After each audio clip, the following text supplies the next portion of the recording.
देखिए, मैथ्स को मजबूत करने के लिए आपको मैथ्स में बिल्कुल छोटी से छोटी बात जरूर से पता होना चाहिए। बस उसी को हम लोग नज़र में रखते हुए आज हम लोग सीखेंगे साधारण भिन्न को हम लोग प्रतिशत में कैसे बदलें। तो यहाँ पे देखेंगे कि किसी भी भिन्न को प्रतिशत में बदलने के लिए हम लोग हमेशा 100% से गुणा करते हैं। तो जैसे 2/5 एक साधारण भिन्न है, इसको प्रतिशत में बदलने के लिए हम लोग 100% से गुणा करेंगे। ठीक है, यहाँ पे चलिए देखिए, ये हो गया 100 और ये हो गया प्रतिशत। जब हम लोग साधारण भिन्न को या किसी भी भिन्न को हम लोग प्रतिशत में बदलते हैं तो उसको हम लोग 100% से गुणा करते हैं तो वो प्रतिशत में बदल जाता है। तो चलिए देखिए, अब इसको काटेंगे, 5 से काटेंगे तो ये कट जाएगा 20 बार में। ठीक है, अब क्या है, इसको 20 को 2 से गुणा करेंगे तो 20 दूनी हो जाएगा 40। ठीक है, अब ये प्रतिशत बगल में लगा है तो इसको हम लोग बगल में लगा देंगे।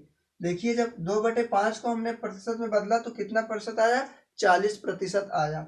इसी तरीके हम लोग 1/10 को प्रतिशत में बदलने के लिए क्या करेंगे, 100% से गुणा करेंगे। तो चलिए यहाँ पे 100% से गुणा करते हैं।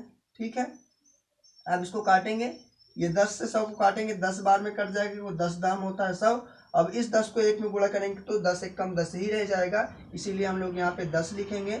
और ये जो प्रतिशत है इसको बगल में हम लोग लगाना नहीं भूलेंगे। ठीक है, 5/20 को हम लोग प्रतिशत में बदलने के लिए क्या करेंगे, 100% से गुणा करेंगे। ठीक है, चलिए अब इसको काटेंगे, 20 से काटेंगे तो 20 पंचे होता है 100। ठीक है, अब इस 5 को इस 5 में गुणा करेंगे, 5 पचा हो जाएगा 25। कितना हो जाएगा, 25। और ये प्रतिशत बगल में लगा है तो हम लोग प्रतिशत लगाना नहीं भूलेंगे। 5/20 को जब हमने प्रतिशत में बदला तो कितना आया, 25% आया। ठीक है, इसी तरीके 3/6 को प्रतिशत में बदलने के लिए क्या करेंगे, हम लोग 100% से गुणा करेंगे। ठीक है, 100% से। अब देखिए काटेंगे इसको, 3 दूनी 6 हो गया। ठीक है, अब 2 से काटेंगे तो 2 से ये कट जाएगा 50 बार में। ठीक है, क्योंकि 50 दूनी होता है 100, इसीलिए 2 से काटा हमने तो 50 बार में कट गया। अब यहाँ पे लिखेंगे 50, क्योंकि इधर 3 तो कट ही गया, जब 50 से 1 में गुणा करेंगे तो 50 ही रह जाएगा।